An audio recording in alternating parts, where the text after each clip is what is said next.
Hello and welcome to our Iqra GS classes. बहुत दिनों से हम लोग ये चैनल पे कोई क्लासेस नहीं हो रही थी। वो कुछ रीजन थे जिसकी वजह से ये क्लासेस नहीं हो पा रही थी। आज फिर से इसको कंटिन्यू करते हैं और हम लोग क्लास 10th की एनसीईआरटी को लाइन बाय लाइन पढ़ने की कोशिश करेंगे कि क्या है नहीं है समझने की कोशिश करेंगे। और ये चैप्टर हमारा 3 पार्ट में चलेगा। जैसे एक केमिस्ट्री का चैप्टर पहले आएगा, केमिस्ट्री का चैप्टर पहले आएगा, फिर उसके बाद एक बायोलॉजी का चैप्टर आएगा और फिर उसके बाद एक फिजिक्स का चैप्टर आएगा।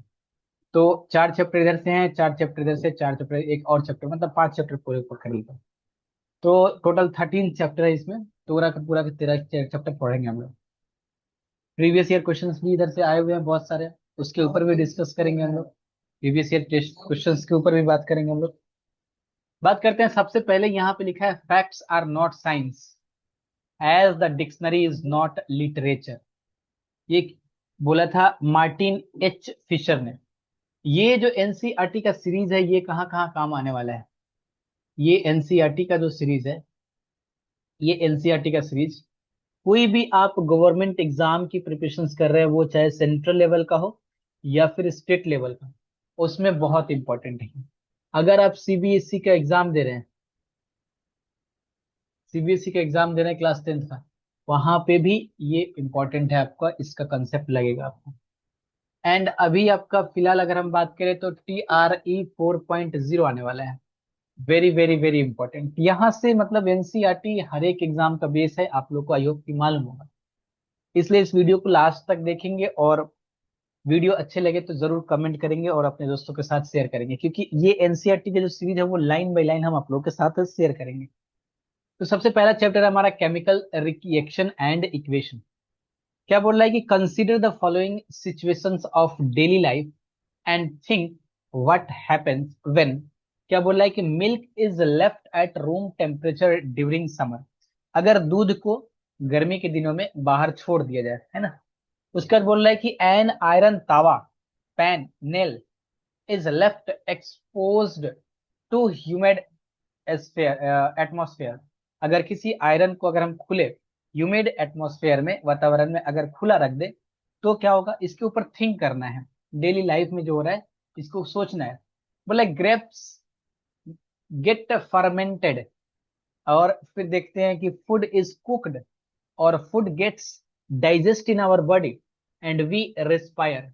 इन सब के ऊपर थिंक करना है, सोचना है। आगे क्या बोल रहा है कि in all the above situations the nature and the identity of the initial substance have somewhat changed। Nature and identity क्या हो रहा है, उस जो इनिशियल पोजीशन में था, वो इनिशियल कंडीशन में था, वो चेंज हो रहा है। We have already learn about the physical and chemical changes of matter in our previous classes.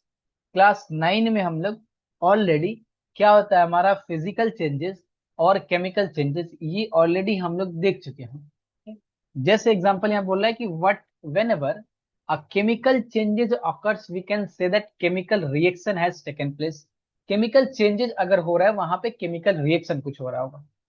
You में परहैप्स, क्योंकि हमारा जो चैप्टर का बैकग्राउंड है ना केमिकल रिएक्शन, उसी चैप्टर को यहाँ पे लिंक कर रहा है कुछ एग्जाम्पल के साथ। बड़ा खूबसूरत लिखता है ये एनसीईआरटी।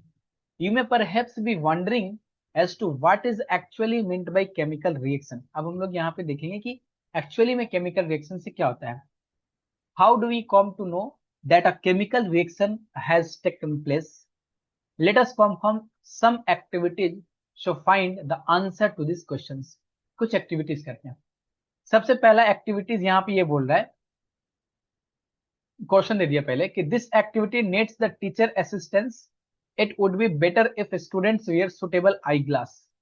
तो ये एक्टिविटी करने के लिए आपका जो भी स्कूल होगा वहां पे जब ये एक्टिविटी आप लोग करेंगे तो हमेशा आई ग्लास का यूज करते हुए या फिर अपने टीचर को बता के या फिर उनके असिस्टेंस में करेंगे। बोला कि क्लीन अ मैग्नीशियम रिबन। एक मैग्नीशियम रिबन को लेना है, ऐसे मैग्नीशियम रिबन का ये होता है, मतलब रिबन टाइप का होता है ये, ऐसे पतला सा।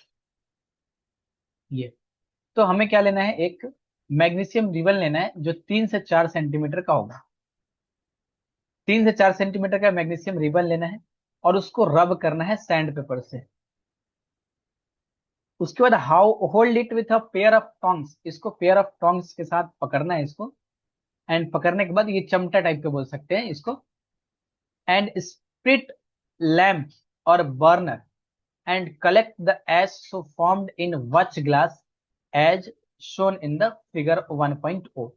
इसको, इस मैग्नीशियम रिबन को बर्नर के पास रख के या स्प्रिट लैम्प के पास, मतलब स्प्रिट का जो लैम्प होता है उससे जलाना है। जलाने के बाद इसको, ये एक ग्लास वाला बॉयल हो सकता है, बॉयल हो सकता है, इसमें इसको रखना है।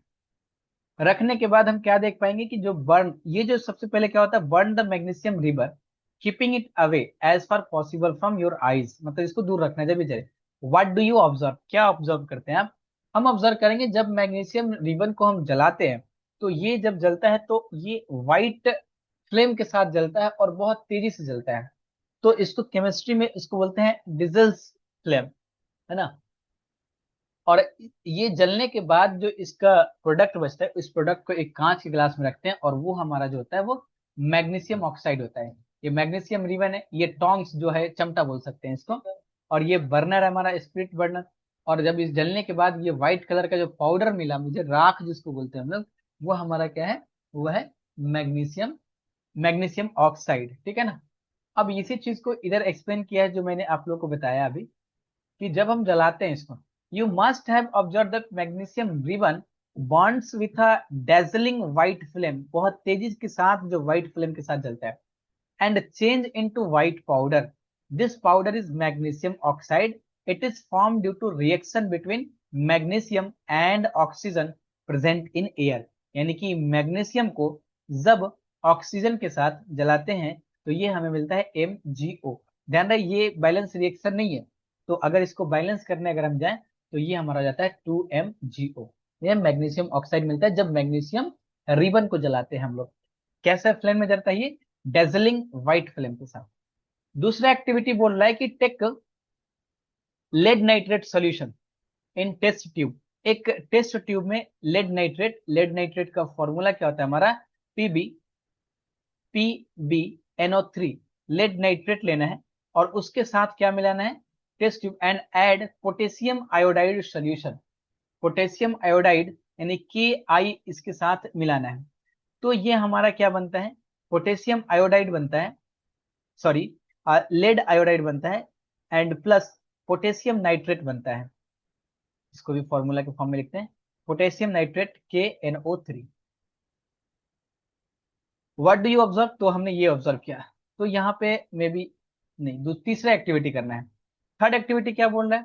बोले टेक अ जिंक, और ये जो हमारा होता है ना लेड आयोडाइड, ये एक येलो प्रेसिपिटेट देता है हमारा, है ना। अभी देखेंगे येलो प्रेसिपिटेट क्या होता है हमारा। थर्ड एक्टिविटी करना है कि take few zinc granules in a conical flask या फिर test tube, add dilute hydrochloric acid यानी HCl या फिर H2SO4 sulphuric acid to this figure 1.2, जैसे ये वाला हमारा फिगर में दिया हुआ है। Handle the acid with care, ध्यान से रखना है एसिड को। Do you observe that anything happening around the zinc granules touch the conical flask या test tube? Is there any changes in its temperature? Of course, हम क्या करते हैं, अगर इसमें हम जिंक ग्रेनुल्स डालते हैं और ये डाइल्यूट सल्फ्यूरिक एसिड है, तो हम जब इसको छुएंगे ना इसको, तो ये एक गर्मी जैसा महसूस होगा हमें, हल्का हीट रिलीज होगा। तो यहाँ पे बोला है कि from the above three activities we can say that any of the following observation helps us to determine whether a chemical reaction has taken place. Change in state, पहले वाला जो हम लोग मैग्नीशियम को जब ऑक्सीजन के प्रेजेंट में जब हम जलाए थे तो मैग्नीशियम ऑक्साइड बना था मेरा, तो उसका स्टेट चेंज हुआ है। चेंज इन कलर, दूसरा एक्टिविटी है, ये जो लेड नाइट्रेट, लेड आयोडाइड बनता है हमारा, ये लेड आयोडाइड ये एक येलो प्रेसिपिटेट देता है। एंड थर्ड, ये क्या बोल रहा है कि इवोल्यूशन ऑफ गैस, यहाँ से H2 गैस निकलता है, और चेंज इन टेम्परेचर, ये अपना टेम्परेचर चेंज करता है। ये ऑब्जर्व किया मैंने। As we observe the changes around us we can see that there is a large variety of chemical reaction taking place around us. We will study about the various type of chemical reaction. अब हम लोग various type के chemical reaction की बात करेंगे and their symbolic representation in the chapter. Next है हमारा chemical reaction. ये केमिकल इक्वेशन के बारे में थोड़ा एक्सप्लेन किया हुआ है कि केमिकल इक्वेशंस क्या है, कैसे इसको लिखते हैं और ये कहाँ से आता है। ये बेसिक है। क्या बोला है कि एक्टिविटी 1.1 जो मैंने देखा था, मैग्नीशियम और मैग्नीशियम को ऑक्सीजन के प्रेजेंट में जब मैंने जलाया था और वो मैग्नीशियम ऑक्साइड बना था हमारा। बोला activity 1.1 can be described as when a magnesium ribbon is burned in oxygen it gets converted into magnesium oxide. This description of a chemical reaction in a sentence form a quite long. अगर हम इसको sentence में लिखे कि मैंने एक activity किया है जिसमें मैग्नीशियम को रिबन ऑक्सीजन के प्रेजेंट में जलाया है और वो मैग्नीशियम ऑक्साइड मिलाना है, तो ये बहुत बड़ा हो जाएगा। It can be written in the shorter form. The simplest way to do this is to write it the form of a word equation। तो इसको वर्ड इक्वेशन में लिखते हैं। जैसे वर्ड इक्वेशन में क्या कि मैग्नीशियम और ऑक्सीजन ये रिएक्टेंट और ये हमारा मैग्नीशियम ऑक्साइड को बोलते हैं प्रोडक्ट। इसी को यहाँ पे एक्सप्लेन किया है कि the substances that undergo chemical changes in the reaction 1.1 magnesium oxygen are the reaction and the new substance is magnesium oxide formed during the reaction as a product। ठीक है, बोला कि a word equation shows change of a reaction to products through an arrow placed between them। तो इसके बीच में एक arrow देते हैं जिसके लेफ्ट साइड हमारा रिएक्टेंट होता है और राइट साइड हमारा प्रोडक्ट होता है। यहाँ पे वो भी चीज को एक्सप्लेन किया होगा कि the reactants are written on the left hand side with plus and plus between them, मतलब जितना सारा रिएक्टेंट है हमारा। Similarly products are written on the right hand side with a plus sign between them. The arrow head points towards the products and shows the direction of the reaction. जो ये arrow का head है ये product side होता है और यही हमारा रिएक्टेंट से प्रोडक्ट की तरफ डायरेक्शन को शो करता है। अब हम लोग जो इसको वर्ड के फॉर्म में लिख रहे हैं इसको और छोटा करके लिखा जा सकता है, जिसको हम लोग बोलते हैं इसको हम लोग बोलते हैं क्या, another form of chemical equation। Writing a chemical equation, is there any other shorter way representing chemical equation? Chemical equations can be made more concise and useful if we use chemical formula। अगर हम इसका chemical formula use कर ले तो जो हमने word के form में लिखा था उससे भी छोटा हो जाएगा ये। A chemical equation represent a chemical reaction if you recall formula of magnesium। अगर आपको मैग्नीशियम का फॉर्मूला और ऑक्सीजन का फॉर्मूला और मैग्नीशियम ऑक्साइड का फॉर्मूला मालूम है, the above word equation can be written as. तो इस इक्वेशंस को हम लोग कैसे लिख सकते हैं, मैग्नीशियम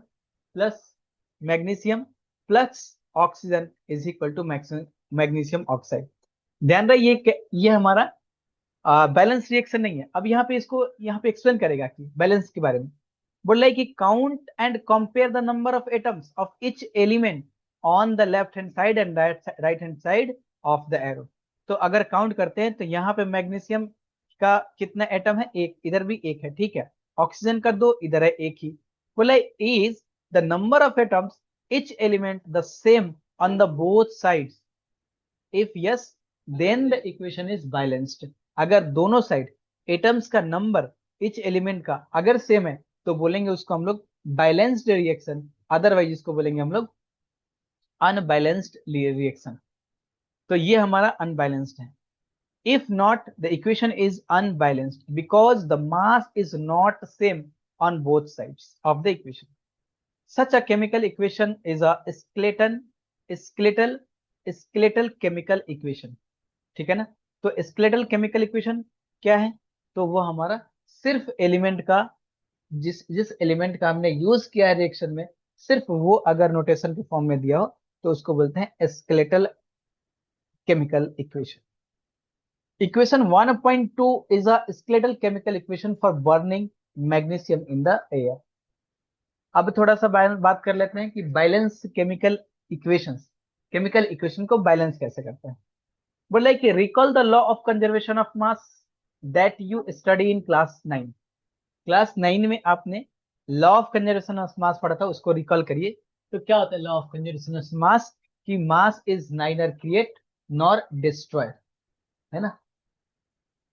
बोले mass can neither created nor destroyed in a chemical reaction, that is the total mass of the element present in product of a chemical reaction has to equal to the total mass of the element present in the reactants. अगर reactants की तरफ 10 ग्राम अगर हमारा मास था, तो product में हमारा 10 ग्राम ही मास होगा। ये बोलता है आपका कंजर्वेशन ऑफ मास, क्योंकि मास ना ही तो क्रिएट किया जा सकता है और ना ही डिस्ट्रॉय किया जा सकता है। In the other word, the number of atoms of each element remains the same before before and after chemical reaction.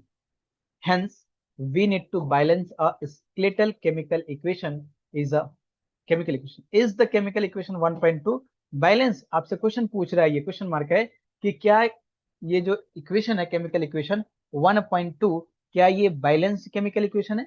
आपका आंसर होगा नहीं, क्योंकि इधर नंबर ऑफ एटम्स जो है हमारा एलिमेंट मैग्नीशियम में वो तो इक्वल है, लेकिन number of atoms in oxygen reactant में 2 है और प्रोडक्ट में सिर्फ 1 है, इसीलिए ये एक बैलेंस्ड केमिकल इक्वेशन नहीं है। आगे क्या बोलता है? आगे बोल रहा है कि zinc sulphuric acid the equation, the word equation पर एक्टिविटी 1.3 इज 1.3 एक्टिविटी का एग्जांपल लिया है कि जिंक और सल्फ्यूरिक एसिड को अगर हम रिएक्ट कराते हैं तो ये बनता है हमारा जिंक सल्फेट और हाइड्रोजन। ये वर्ड में लिखा मैंने केमिकल इक्वेशन, लेकिन इससे भी शॉर्ट फॉर्म में लिखा जा सकता है कि इसको हम लोग क्या करें, इसको फॉर्मूला के फॉर्म में लिख दें। जैसे Zn जिंको H2SO4, ये हमारा ZnSO4 और plus hydrogen. Let us examine the number of atoms of different elements on both sides of the arrow. तो जिंक मेरा क्या है, रिएक्टेंट की तरफ इधर लिया, number of atoms in reactants मतलब left hand side, number of atoms in products right hand side. Zinc इधर भी 1, लेफ्ट साइड भी 1, राइट साइड भी 1, ये बैलेंस है। हाइड्रोजन लेफ्ट साइड 2 है और हाइड्रोजन राइट साइड 2 है, ये भी बैलेंस है। सल्फर हमारा लेफ्ट साइड 1 और इधर भी 1, ये भी सही है। ऑक्सीजन इधर भी 4 इधर भी 4, यानी कि ये हमारा एक क्या है, एक balanced chemical reaction. As the number of atoms in each elements is the same on both sides of the arrow is balanced chemical equations. दोनों तरफ अगर हमारा number of atoms of each elements is equal, therefore we call this is the balanced chemical reaction. Let us try to balance the following chemical equation. हम लोग क्या करते हैं कि एक केमिकल रिएक्शंस को या केमिकल इक्वेशंस को बैलेंस करने की कोशिश करते हैं। जैसे कि Fe प्लस H2O, ये हमारा Fe3O4 प्लस H2, ये क्या बैलेंस्ड इक्वेशन है हमारा? तो आप बोलेंगे नहीं सर ये बैलेंस्ड इक्वेशन नहीं है। क्यों नहीं है? क्योंकि अगर हम देखें कि लेफ्ट हैंड साइड जो रिएक्टेंट साइड है, अगर हम आयरन की बात करें, फेरस की बात करें, तो इधर फेरस का जो एटम्स है वो सिर्फ 1 है और राइट हैंड साइड हमारा 3 है। ऑक्सीजन इधर मेरा 1 है, इधर 4 है, इधर 2 हाइड्रोजन, इधर भी 2 हाइड्रोजन, तो हाइड्रोजन में कोई दिक्कत नहीं। बात करें अगर इसको किस प्रोसेस से हम लोग इसको बैलेंस करते हैं, बैलेंस करने का क्या प्रोसेस है? सबसे पहला स्टेप में क्या करना है, to balance a chemical equation first draw box around each formula. जो भी फॉर्मूला हमने लिया है, आयरन का, हाइड्रोजन का, ऑक्सीजन का, जो भी एक एक फॉर्मूला है, एक एक टर्म है, उन सबको पहले कर देना है बॉक्स, इसको बॉक्स करना है। और जो भी प्लस मतलब मल्टीप्लाई करना है 2 3 4 5, उन सब बाहर करना है। बोले do not change anything inside the boxes, इस बॉक्स के अंदर कोई भी चेंजेस नहीं करना। जो भी रिएक्शन हमें दिया हुआ है सबसे पहले उसको कर देना है बॉक्सिंग, ठीक है ना। अब दूसरे स्टेप में क्या बोल रहा है कि let the number of atoms of different elements present in the unbalanced equation जो 1.5 में है। आयरन इधर 1 है, इधर 3 है, हाइड्रोजन इधर 2 है, इधर 2 है, ऑक्सीजन इधर 1 है और इधर 4 है। क्या करना है कि सबसे पहले आपको जितना नंबर ऑफ एटम्स जिसका सबसे ज्यादा है उसको बैलेंस करना है। क्या बोला है स्टेप 3 में?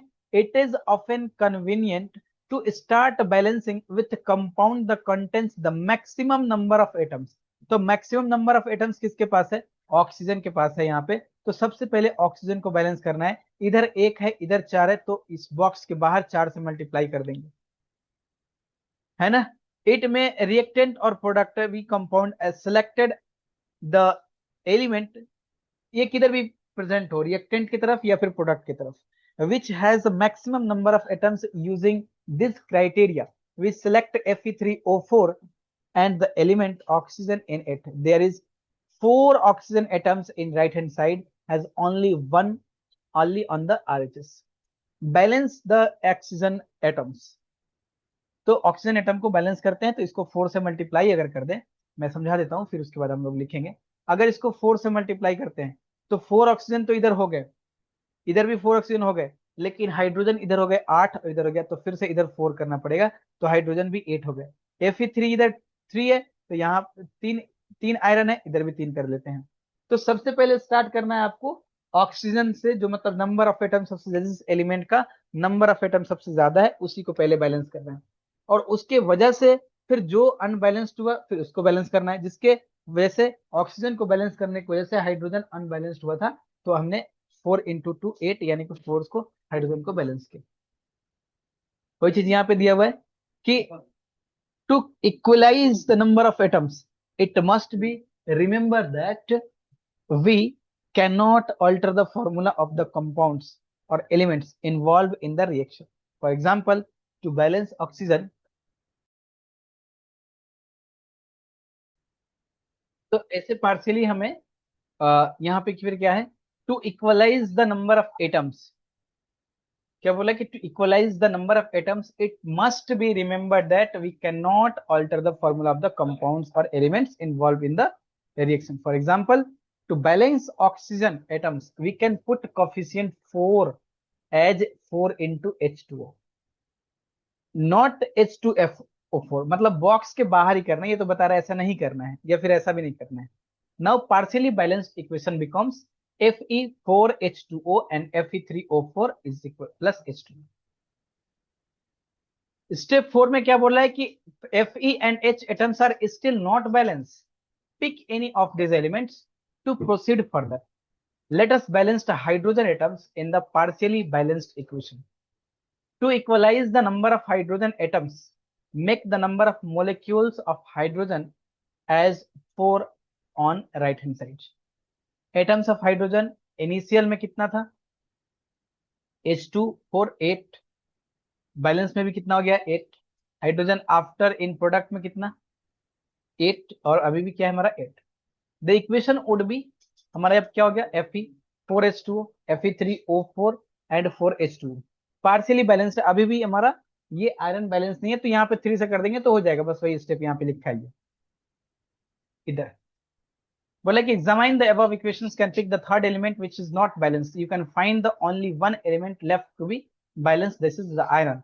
इनिशियली एक आयरन था, अभी बैलेंस करने के बाद ये 3 से मल्टीप्लाई कर दिया मैंने, 3, ये हमारा क्या हो गया बैलेंस हो गया।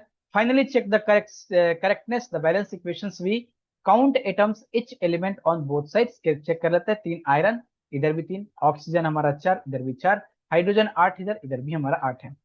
The number of atoms of elements on both sides are equal, this equation is now balanced। This method of balancing chemical equation is called hit and trial balance। ये जो मेथड है बैलेंस करने का equation को, इसको जो हमने अभी किया है इसको बोलते हैं hit and trial method. As you make trials to balance the equation by using smallest whole number coefficients. Next step number 7 क्या बोल रहा है, writing symbol of physical state. अब फोर्थ स्टेप में बोल रहा है कि फिजिकल स्टेप जो भी हमने लिया है वो सबको हम लोग क्या सिंबल से यूज करना है। Carefully examine the above balanced equation 1.9 जो इक्वेशन है हमारा, ये वाला ये बैलेंस्ड इक्वेशन है, इसमें अभी भी कुछ कुछ चीजें समझ नहीं आ रही, जैसे does the equation tell us anything about the physical state of each reactants and product. नहीं, कोई फिजिकल स्टेट के बारे में नहीं बता सकते हम लोग। फिजिकल स्टेट का मतलब कि ये जो आयरन है सॉलिड है, लिक्विड है, गैस है, किस फॉर्म में है, ये सारा का सारा जो एलिमेंट हमें दिख रहा है। क्या बोल रहा है यहाँ पे कि no information has been given in this equation about their physical state. To make chemical equation more informative, the physical state of the reactants and products are mentioned along with their chemical formula, the gaseous, liquid, aqueous, and solid states of the reactants, respectively. The word aqueous, AQ, is written if the reactant or product is present in as a solution in water. अगर product या reactant हमारा कोई water में soluble कोई product अगर मिलता है तो उसको हम लोग AQ से नोट करते हैं. The balance equation, this is 3FeS. S मतलब ये सॉलिड, ये जो एलिमेंट हमारा सॉलिड है. H2O गैस, ये गैसियस फॉर्म में है. अब सर H2O तो वाटर का फॉर्मूला, ये तो लिक्विड की तरह, इसको तो यहाँ पे एक्वस लिखना चाहिए या फिर L लिखना चाहिए. तो H2O यहाँ पे जो G लिखा हुआ है गैसियस स्टेट में इसको रखा गया, मतलब भाप टाइप का, स्टीम टाइप का कुछ हो सकता है. Fe3O4 ये सॉलिड है और 4H2O ये भी गैसियस स्टेट में है. Note that the symbol G is used with H2O to indicate that in this reaction water is used in the form of steam. यानी H2O को जो यूज किया जा रहा है यहाँ पे स्टीम के फॉर्म में यहाँ पे यूज किया जा रहा है. Usually the physical state are not included in a chemical equation unless it is necessary to specify them. Again, sometimes the reaction conditions such as temperature, pressure, catalyst. कभी कभी रिएक्शन में हम लोग कुछ कंडीशन यूज करते हैं कि इसको इतना टेम्परेचर पे रखेंगे, इतना प्रेशर पे रखेंगे, ये कैटलिस्ट का यूज करेंगे हम लोग, etcetera. For the reaction are indicates above and below the arrow in the equation. अब ये सारी जो चीजें हैं इन सब चीजों को हम लोग एरो के अबव में या फिर एरो के ये बिलो में लिखते हैं. जैसे यहाँ पे कार्बन मोनोऑक्साइड को गैसियस स्टेट में, हाइड्रोजन हमारा गैसियस में, अगर इसको हम 340 atm यानी प्रेशर यानी 340 atm एटमॉस्फेयर में रखते हैं तो CH3OH हमें मिलता है, एक लिक्विड बंदा मिलता है मुझे जिसको हम लोग एथाइल मिथाइल अल्कोहल बोलते हैं. 6CO2 एक्वस फॉर्म में और 12H2O लिक्विड फॉर्म में. सनलाइट और क्लोरोफिल मिलता है तो ये बनता है ग्लूकोज हमारा एक्वस में, और 6O2 एक्वस और 6H2O ये बनता हमारा लिक्विड फॉर्म में. Using this step can we balance the equation 1.2 in the text earlier. बिल्कुल 1.2 को आप बैलेंस कर सकते हैं जो मैग्नीशियम वाला था. बाकी क्वेश्चंस करेंगे हम लोग, अभी नहीं. बाकी क्वेश्चंस आप लोग कर सकते हैं. यहाँ पे बोला है कि why should a magnesium ribbon be cleaned before burning the air. इसको क्लीन क्यों करते हैं, तो जो भी सब्सटेंस उस पे, मतलब ऐसा सब्सटेंस जो जलने में प्रॉब्लम कर रहे हो, इसके लिए हम लोग उसको मैग्नीशियम को साफ करते हैं रिबन से. बट ये सारा क्वेश्चन एक अगले वीडियो में कराएंगे, इसको पहले चैप्टर को खत्म करते हैं. नेक्स्ट हमारा अगला हेडिंग है हमारा टाइप ऑफ केमिकल रिएक्शन. तो बेसिकली हमारा 4 टाइप के केमिकल रिएक्शन होते हैं. पहला हमारा कॉम्बिनेशन रिएक्शन, दूसरा है डिकम्पोजिशन रिएक्शन, तीसरा हमारा डिस्प्लेसमेंट रिएक्शन, एंड चौथा हमारा डबल डिस्प्लेसमेंट रिएक्शन. ये 4 हम लोग अगर रिएक्शंस को पढ़ते हैं तो ये हमारा चैप्टर कंप्लीट हो जाता है. जैसे we have learned in class 9 that during a chemical reaction atoms of one element do not change into those of the other element, nor do atoms disappear from the mixture or appear from elsewhere. Actually, chemical reaction involve the breaking and making of bonds between atoms to produce new substance. We will study about types of bonds formed between atoms in chapter 3 and 4. तो कैसे bond टूट के दूसरे के साथ ये जोड़ता है, ये हम लोग चैप्टर 3 और 4 में देखेंगे. अभी हमें देखना है टाइप्स ऑफ केमिकल रिएक्शन को. सबसे पहला टाइप यहाँ पे बोलता है कॉम्बिनेशन रिएक्शन. कॉम्बिनेशन वर्ड से ही लग रहा है जुड़ना, ये जोड़ जाता है. दो सब्सटेंस आपस में जुड़ जाएंगे, यहाँ पे दो एलिमेंट हैं वो जुड़ेंगे आपस में. कैसे, तो कॉम्बिनेशन रिएक्शन क्या बोलता है, पहले एक एक्टिविटी करने के बोल रहा है कि take a small amount of calcium oxide CaO, calcium oxide लेना है, जिसको जिसको हम लोग क्विक लाइम भी बोलते हैं. इसको एक बीकर में लेना है. Slowly add water to this, इसमें धीरे धीरे वाटर को ऐड करना है. And touch the beaker as show in the figure. अब बीकर को टच करना है. Do you feel any change in temperature. बिल्कुल टेम्परेचर, हमें यहाँ पे टेम्परेचर बढ़ता हुआ नजर आएगा. बढ़ता हुआ जैसे ये बीकर जो होगा वो गर्म हो जाएगा. बोले calcium oxide reacts vigorously with water to produce slaked lime. ये क्या प्रोडक्ट बनाता है, स्लेक्ट लाइम, मतलब calcium hydroxide CaOH2 aqueous form में आता है, releasing a large amount of heat, साथ साथ large amount of heat release करता है. In this reaction calcium oxide and water combine to form a single product जिसको हम लोग बोलते हैं calcium hydroxide. Such a reaction in which a single product is formed from two or more reactants is known as combination reaction. क्या बोला है? Such a reaction in which single product is formed from two or more reactants is known as combination reaction. अगर exam में पूछ ले कि what is combination reaction, तो combination reaction such a reaction in which a single product is formed from two or more reactants is known as the combination reaction. Example में देंगे कि quick lime calcium oxide को अगर हम लोग H2O के साथ लिक्विड के साथ अगर रिएक्शन कराते हैं तो वो एक स्लैक्ड लाइम बनता है, जिसको हम लोग बोलते हैं कैल्शियम हाइड्रोक्साइड ही बोलते हैं, और साथ साथ हीट भी रिलीज होता है हमारा। ये हमारा कॉम्बिनेशन रिएक्शन। आगे उसी कॉम्बिनेशन रिएक्शन में थोड़ा सा और कंटिन्यू किया है। डू यू नो, क्या हम जानते हैं इस बात को?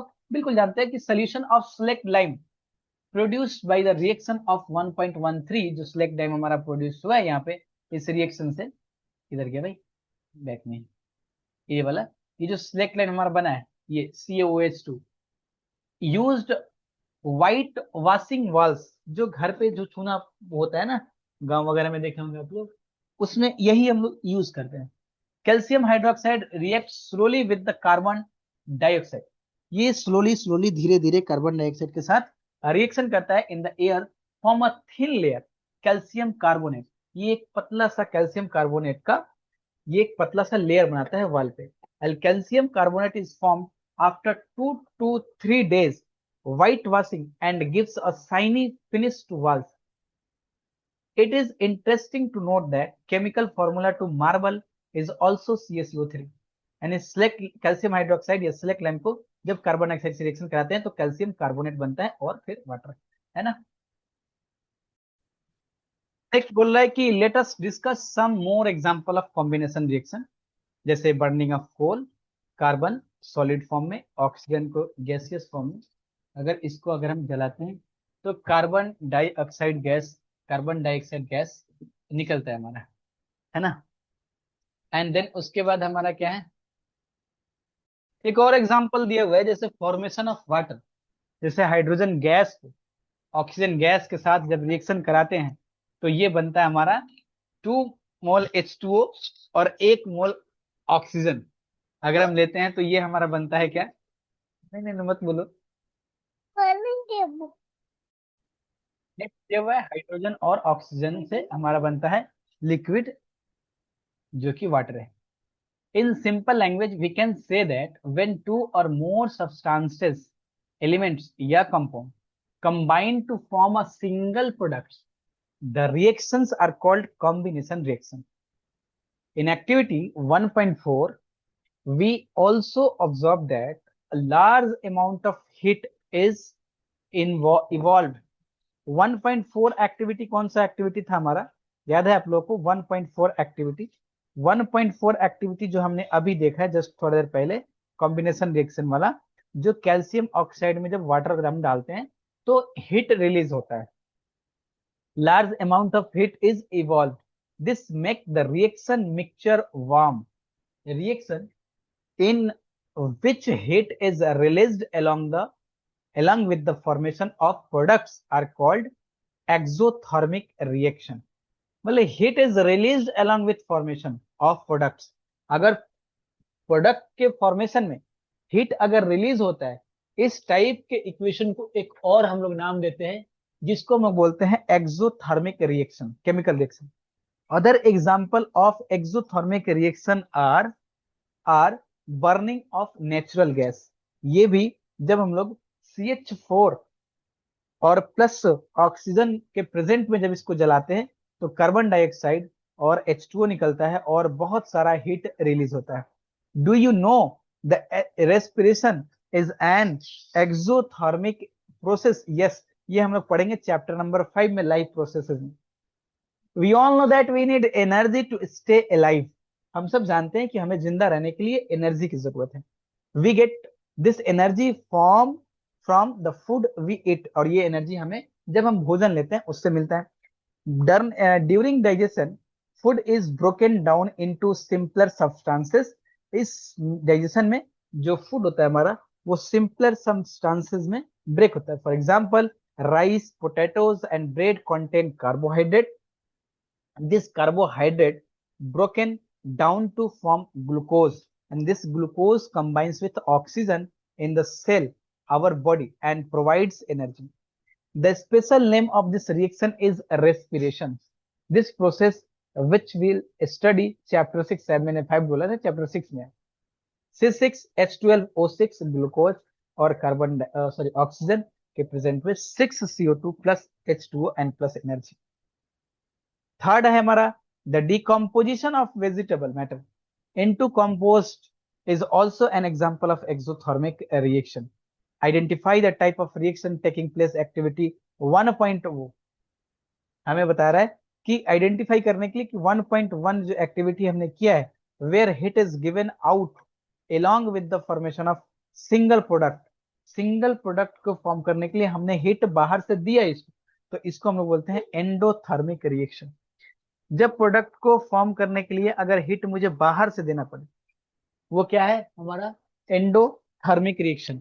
अगर हमारा हिट रिलीज हो रहा है, जैसे कैल्शियम और हमने देखा था H2O का, तो वो क्या है हमारा, वो एक्सोथर्मिक रिएक्शन, हिट जब रिलीज हो रहा हो तब। नेक्स्ट हमारा है डिकम्पोजिशन रिएक्शन। डिकम्पोजिशन रिएक्शन क्या है, तो डिकम्पोजिशन रिएक्शन में फिर से एक एक्टिविटी दिया हुआ है, बोला take about 2 gram ferrous sulphate crystal in a dry boiling tube. उसके बाद बोले note that the colour of ferrous sulphate, तो फेरस सल्फेट का जो कलर होता है वो ग्रीनिश टाइप का होता है हल्का। Hit the boiling tube over a flame of a burner, तो इस ट्यूब को गर्म करना है इस बर्नर के ऊपर रख के, और ऑब्जर्व करना है उसके कलर का, क्रिस्टल के कलर का, और हिट होने के बाद बोले हैव यू नोटिस दैट, यहाँ पे रिएक्शन के बारे में बता देता है कि have you notice that the green colour of ferrous sulphate, ferrous sulphate का कलर क्या हो, ferrous sulphate, ferrous sulphate crystal has change. ये जो ग्रीनिश टाइप का जो फेरस सल्फेट का जो क्रिस्टल का कलर था वो चेंज होता है। You can also smell the characteristics order of burning sulphur, और साथ में ये फेरस सल्फेट है, सल्फर का जो जलता है तो एक ऑर्डर स्मेल के साथ भी जलेगा ये। जैसे 2FeSO4, इसका अगर हम रिएक्शन अगर ठीक से आप लोग को बता पाए, जैसे एक्चुअल में हमारा जो फेरस सल्फेट होता है, जब इसको हीट देते हैं ना, FeSO4 एंड 7H2O, ये हमारा होता है डॉट यहाँ पे, ये हमारा होता है फेरस सल्फेट। जब इसको हीट देते हैं तो ये बनता है हमारा FeSO4 एंड प्लस 7H2O, ये अलग हो जाता है। ये होता है व्हाइट कलर का, जब हल्का सा हीट देते हैं, ये होता है ग्रीनिश टाइप का, ग्रीनिश। जब इसको देते हैं तो ये व्हाइट कलर का हो जाता है, एंड देन अगेन इसको हीट करते हैं तो फिर बोला is this reaction you can observe that a single reactant break down to give simpler products. This is a decomposition reaction. Ferrous sulfate crystal FeSO4H2O lose water when heated and color of the crystal changes, white color में आ जाता है। It then decomposes to ferric oxide, sulfur dioxide and sulfur trioxide. Ferric oxide is a solid, while SO2 and SO3, sulfur oxide and trioxide, are gaseous form. Decomposition of calcium carbonate oxide, calcium carbonate to calcium oxide and carbon dioxide on a heating, an important decomposition reaction used in various industries. Calcium oxide is called lime या फिर quick lime. It is many uses. One is the manufacture of the cement. When a decomposition reaction is carried out by heating, it is called thermal decomposition reaction. अगर हम heat साथ में दे रहे हैं, है ना, तो हम इसको बोलते हैं क्या, thermal decomposition reaction. Decomposition reaction अगर हम बोले एक लाइन में तो क्या है कि जब दो या दो से ज्यादा सब्सटेंस, सॉरी, जब एक सब्सटेंस ब्रेक होके दो या दो से ज्यादा सब्सटेंस में प्रोडक्ट में अगर हमें मिले तो उसको हम लोग बोलते हैं क्या, डिकम्पोजिशन रिएक्शन। ठीक है, इधर इधर another example of the decomposition reaction is the given activity 1.6। एक अनदर एग्जांपल दिया हुआ है, टेक 2 ग्राम लेड नाइट्रेट, 2 ग्राम लेड नाइट्रेट लेना है ना। इन अ बॉइलिंग ट्यूब लिए, hold the boiling tube with a pair of tongs and hit it over a flame. जब इसको हिट करते हैं तो ये ब्राउनिश फ्लेम की तरह निकलता है। We observe and note the changes. Well, you will observe the emission of brown fumes. These fumes are of nitrogen oxide. The reaction that take place is ये जब हम लोग लेड नाइट्रेट हीट, तो क्या मिलता है, लेड ऑक्साइड, ये शायद ये वाला है ना।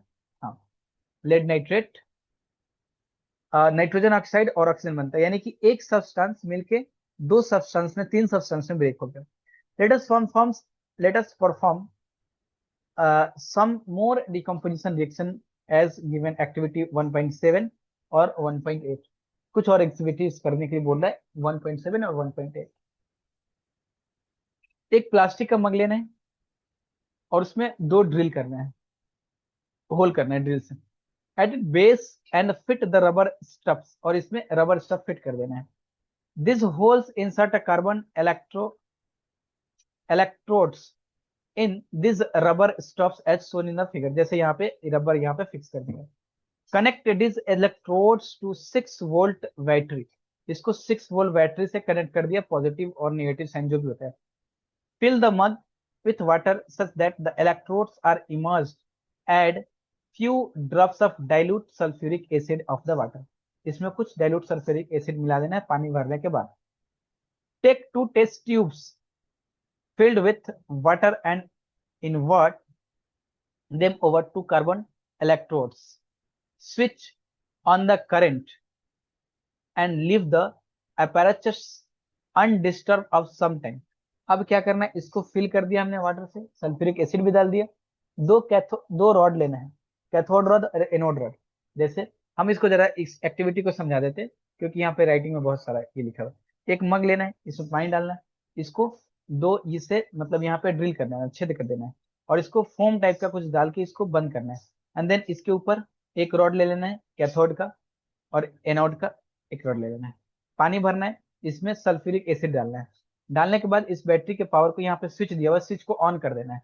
जैसे स्विच को आप ऑन करेंगे, इसको हम लोग बोलते हैं इलेक्ट्रोलाइसिस ऑफ द वाटर। तो हम क्या देख पाते हैं कि एनोड पे या कैथोड पे हाइड्रोजन गैस निकलता है, और एनोड पे जो है वो हमारा ऑक्सीजन गैस निकलता है। इसी को बोलते हैं हम लोग इलेक्ट्रोलाइसिस ऑफ द वाटर। ये टेस्ट ट्यूब है हमारा। ये टेस्ट ट्यूब को मैंने क्या किया है, वो जो दो रॉड था उसको उल्टा करके जो नीचे फोम की तरह जो लगाया था ना मैंने, उसके ऊपर रख दिया है, ये वाटर है। वही चीज यहाँ पे तो बोल रहा है, और इसको मतलब टीचर के असिस्टेंस में करना है इसको। एक्टिविटी 1.8 क्या बोल रहा है कि 2 ग्राम सिल्वर क्लोराइड लेना है चाइना डिश में, और what is the colour, and place this China dish in the sunlight sometimes. मतलब चाइना डिश आपने लिया और उसमें सिल्वर क्लोराइड को डाला, और उसके बाद सनलाइट में इसको रख दिया कुछ देर के लिए, फिर कलर कैसे इसका चेंज हो रहा है वो देखना है। वो चीज ऑलरेडी यहाँ पे दिखा रहा है कि you will see that white silver chloride turns gray sunlight, gray in sunlight। तो जब व्हाइट सिल्वर क्लोराइड को सनलाइट के प्रेजेंट में हम रखते हैं तो वो ग्रे कलर का हो जाता है, grey colour. This due to decomposition of silver chloride into silver and chlorine by light, है ना। नेक्स्ट है हमारा अगला है, एक और एग्जांपल दिया हुआ है कि silver bromide also behaves in the same way. Silver chloride और सिल्वर ब्रोमाइड ये दोनों सेम ही हमारा ये बताता है, प्रॉपर्टी दिखाता है। ये क्या हो गया भाई, पॉज हो गया शायद, एक सेकेंड। हाँ, the above reaction are used in black and white photography. ये जो रिएक्शन है हमारा सिल्वर ब्रोमाइड, अगर पूछ ले एग्जाम में किसी कि सिल्वर ब्रोमाइड का यूज कहाँ पे किया जाता है, तो ऑप्शन अगर हो ब्लैक एंड व्हाइट फोटोग्राफी में। What form of energy is causing this decomposition reaction?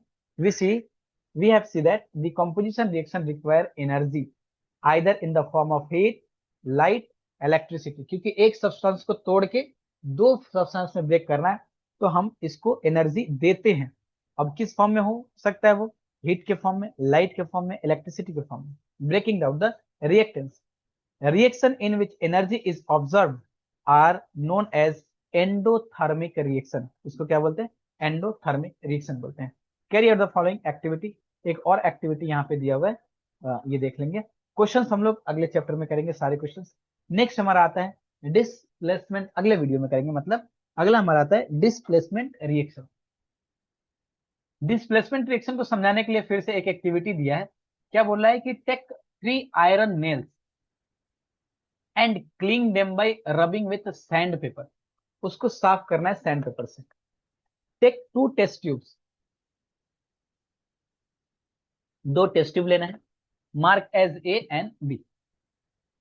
In each test tube 10 ml copper sulphate solution लेना है, CuSO4 copper sulphate. Tie 2 iron, 2 iron जैसे यहाँ पे किया हुआ है वैसे ही।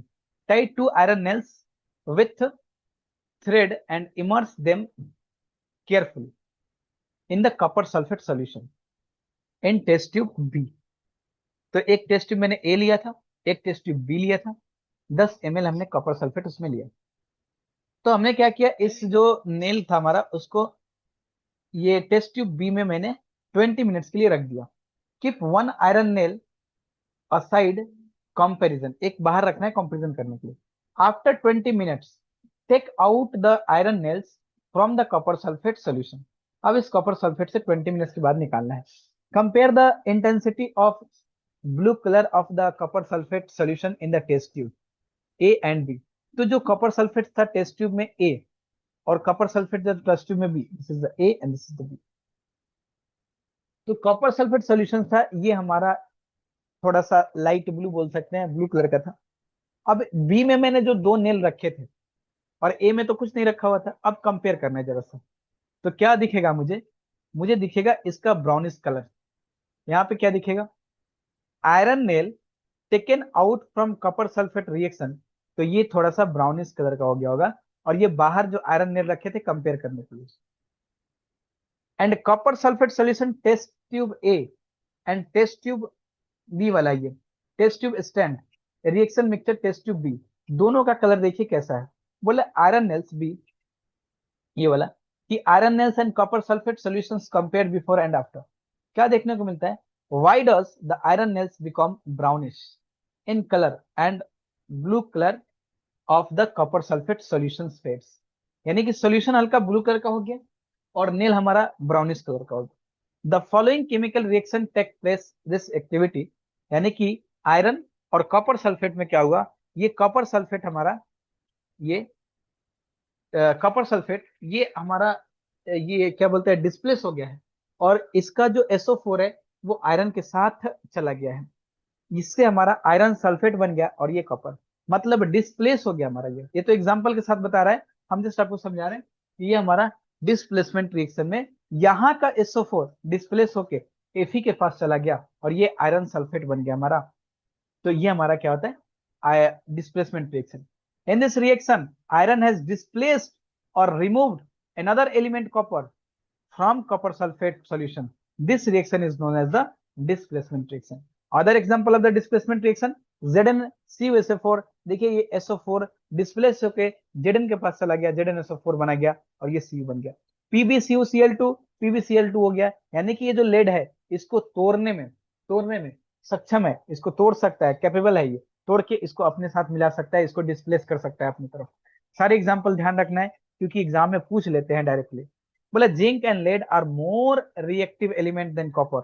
ये जिंक और जो लेड है हमारा, ये कॉपर से मोर रिएक्टिव है, इसलिए जिंक जो है ये SO4 को टान ले रहा है अपने तरफ, लेड जो है Cl2 को अपने तरफ खींच ले रहा है, और उसी तरह से ये आयरन जो है SO4 को अपनी तरफ खींच ले रहा है, यानी ज्यादा रिएक्टिव है। बोला zinc and lead are more reactive than copper, the displacement copper from its compounds.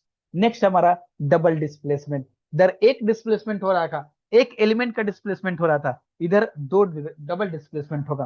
क्या बोला एक्टिविटी करने के लिए, बोला take a 3 ml of sodium sulphate in a test tube. 3 ml sodium sulphate लेना है एक टेस्ट ट्यूब में। In another test tube take about 3 ml of barium chloride. एक में लेना है सोडियम सल्फेट और दूसरे में लेना है बेरियम क्लोराइड, है ना ये। And mix two solution, what do you observe, अब दोनों को मिक्स करना है। एक में हमारा सोडियम सल्फेट है, सोडियम सल्फेट, एंड एक में क्या हमारा बेरियम सल्फेट। यहाँ पे Na2SO4 है, Na2SO4 सोडियम सल्फेट, और इसमें क्या है BaCl2, है ना। अब इन दोनों को मिक्स करना है, क्या पता चलेगा, फाइनल जो हमारा रिजल्ट बनेगा वो देखिए क्या बन रहा है, you will observe that a white substance which is insoluble in water is form, this insoluble substance formed is known as the precipitate. Precipitate होता क्या है, जो इनसॉल्युबल इन वाटर होता है, ऐसा चिपचिपा वर्ड टाइप का कुछ होता है। Any reaction that produce a precipitate can be called precipitate reaction। जैसे हमने सोडियम सल्फेट लिया और बेरियम क्लोराइड लिया, जब इसको मैंने आपस में मिलाया तो क्या हो गया, देखिए डबल डिस्प्लेसमेंट हो रहा है। डबल डिस्प्लेसमेंट मतलब Na2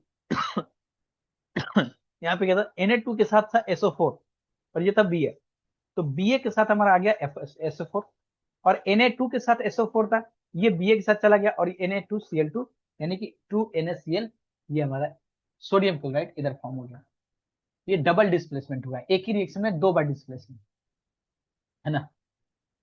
तो क्या बोला है, व्हाट कॉज दिस, बोला the white participate precipitate BaSO4 is formed by the reaction SO4 2 minus and Ba2 plus. The other products formed is sodium chloride which remains in the solution. Such reaction in which there is an exchange of ions between the reactants are called the double displacement reaction. एक activity 1.2 था हमारा, उसको recall करना है, आपको खुद से जाके देखना है, जो हमारा लेड नाइट्रेट और पोटेशियम आयोडाइड का था, कैसे इसमें भी डबल डिस्प्लेसमेंट रिएक्शन हो रहा था हमारा, इसको चेक करना है खुद से जाके। नेक्स्ट हमारा ऑक्सीडेशन एंड रिडक्शन रिएक्शन क्या है, पहले एक एक्टिविटी करते हैं। बोला है हिट और China dish containing about 1 gram of copper powder, इधर कॉपर पाउडर रखना है और इसको हीट करना है बर्नर के साथ। The surface of copper powder becomes coated with black copper oxide. Why has its black copper substance formed? This because oxygen is added to copper and copper oxide is formed. क्या है मतलब यह है कि अगर हम कॉपर को oxygen के साथ रिएक्शन कराते हैं with the present of heat, तो ये बनता है कॉपर ऑक्साइड। क्या बोला, the surface of the copper powder becomes coated with black copper oxide. Why has this black copper formed substance? This oxygen added copper and copper oxide is formed. बोला कि if hydrogen gas is passed over this heated material, hydrogen gas is passed over this heated material, the black coating on the surface turns down brown as their reverse reaction takes place and copper is obtained. हमें देखना है oxidation reaction के बारे में, ये समझा रहा है, थोड़ा सा क्लियर कर देते हैं। ऑक्सीडेशन रिएक्शन क्या है, ऑक्सीडेशन रिएक्शन जब भी किसी रिएक्शन में जब ऑक्सीजन जुड़े तो हमारा ऑक्सीडेशन रिएक्शन है, इसको पहले समझ लेते हैं, बड़ा कंफ्यूजन होता है बच्चे लोगों को इसमें। जब हम बात करते हैं ऑक्सीडेशन की, नाम ही है इसका oxidation, this is oxidation reaction. तो ऑक्सीडेशन रिएक्शन का मतलब क्या है, ऑक्सीजन का ऐड होना ऑक्सीजन का ऐड होना। जब ऑक्सीजन को ऐड बोल रहा है उसके साथ साथ ये भी बोलना है कि हाइड्रोजन का निकलना। अब ये मेन ये है हमारा, हाइड्रोजन निकल भी सकते हैं, नहीं भी निकल, हाइड्रोजन का निकलना। और इसी का ऑपोजिट है आपका रिडक्शन रिएक्शन। रिडक्शन नाम क्या है, रिडक्शन। रिडक्शन में क्या होता है आपका, ऑक्सीजन का निकलना, सब्ट्रैक्ट होना, निकलना। तो ऑक्सीजन अगर निकल रहा है तो हाइड्रोजन का ऐड होना, ये हो सकता है। बस ये दो चीज ध्यान रखना है। रिडक्स में क्या होगा, दोनों हो जाएगा, जिसको रिडक्शन का रिडक्स निकाल के और ऑक्सीजन का OX निकाल लिया तो रिडक्स में इसमें दोनों होता है। जैसे ये रिएक्शन देखिए, कॉपर और ऑक्सीजन अलग अलग है, इसमें ऑक्सीजन जुड़ गया इसके साथ, तो ये ऑक्सीडेशन है। CuO प्लस H2O, देखिए Cu यहां से क्या हो गया, ब्रेक हो गया, ऑक्सीजन यहां से निकल गया, ये जब निकल गया इसका मतलब क्या है, ये हमारा रिडक्शन रिएक्शन। आगे यहाँ पे एक्सप्लेन करेगा कि if a substance gains oxygen during a reaction, it is said to be oxidized. If a substance lose oxygen during the reaction, it is said to be reduced. During this reaction 1.29 ये वाले में, the copper 2 oxide is losing oxygen, देखिए ये oxygen क्या कर रहा है, loose कर रहा है, and is being reduced. The hydrogen is gaining oxygen and is being oxidized. In the other words, one reactant gets oxidized while the other gets reduced during reaction.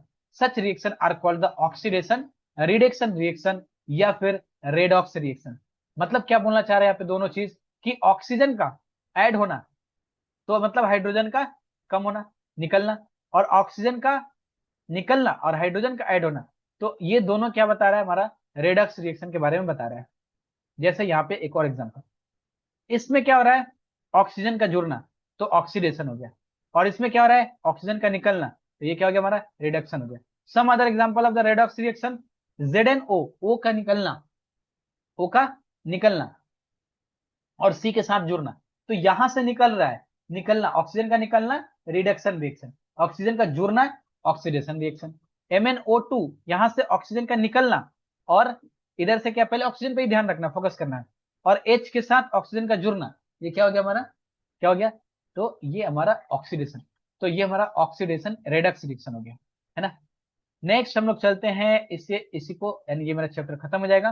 बोला in this reaction 1.31 carbon is oxidised to CO and ZnO is reduced to Zn.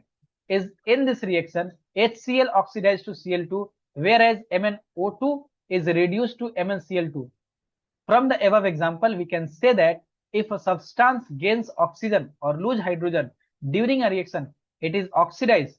It a substance loses oxygen or gain hydrogen during reaction is called reduce. ध्यान रहे, यही main important है यहां से, कि we can say that if, यहां से अगर डेफिनेशन लिखने के बोले, if a substances gain oxygen और लूज हाइड्रोजन, दोनों ध्यान रखना है, गेन ऑक्सीजन, ऑक्सीजन का गेन या हाइड्रोजन का लूज, ये है हमारा ऑक्सीडेशन, ऑक्सीडेशन। अगर बोले हाइड्रोजन, ऑक्सीजन का लूज होना, हाइड्रोजन का गेन होना, ये हमारा क्या है, आपका रिडक्शन रिएक्शन। दोनों साथ में हो रहे हो तो वो हमारा क्या है, रिडक्शन रिएक्शन। अब एक्टिविटी रिकॉल करना है 1.1 को, सोचना है कि वो ऑक्सीडेशन है हमारा या रिडक्शन रिएक्शन है। एंड नेक्स्ट हमारा, have you observed the effect of oxidation reaction in everyday life. अब बोल रहा है कि ऑब्जर्व करो कि ऑक्सीडेशन रिएक्शन क्या एवरीडे लाइफ में हम लोग इफेक्ट कर पाते हैं, ऑब्जर्व करना है। जैसे corrosion, you must have observe that the iron articles are shiny when new. जब आयरन आर्टिकल को हम लोग खरीद के लेके आते हैं तो बड़ा न्यू सा दिखता है, but get coated with a reddish brown powder when left for some time. This process, कुछ देर समय के लिए अगर बाहर रख दे तो वो रेडिश एक ब्राउन पाउडर की तरह उसके ऊपर जम जाता है, जिसको बोलते हैं जंग लगना। This process is commonly known as rusting of iron, rusting of iron. Some other metals also get tarnished in this manner. Have you noticed the color of the coating from copper and silver?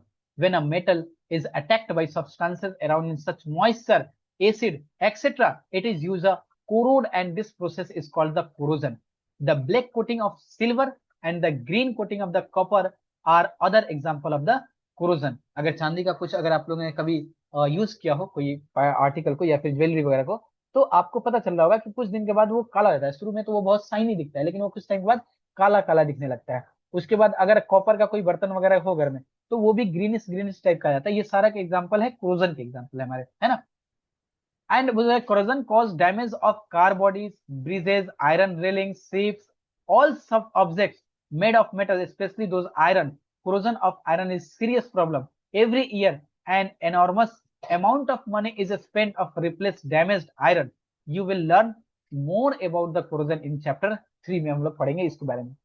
Then हमारा rancidity, have you ever tasted or smelled the fat while containing food material left for a long time? है ना।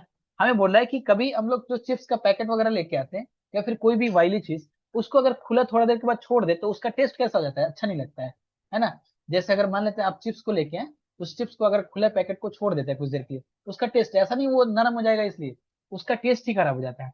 When fats and oils are oxidise, जब fats और oil oxidise होते हैं, they become rancid and their smell and taste change, उसका smell और taste भी change हो जाता है। Usually substances which prevent oxidation या antioxidants are added food containing fat and while keeping food in air tight containers help to slow down oxidation। इसलिए उसको tight करके रखा जाता है, पैक किया जाता है, क्योंकि उसका ऑक्सीडेशन ना हो। Do you know that chips manufacture usually plus bags of chips with gas such as nitrogen gas. Chips companies जो है वो नाइट्रोजन बैग्स रहते हैं to prevent the chips from getting oxidise. ठीक है, यहां से बाद हमारा क्वेश्चन स्टार्ट होता है, तो ये सारे क्वेश्चन हम लोग अगले वीडियो में करेंगे। एंड देन उसके बाद अगले चैप्टर पे चलेंगे।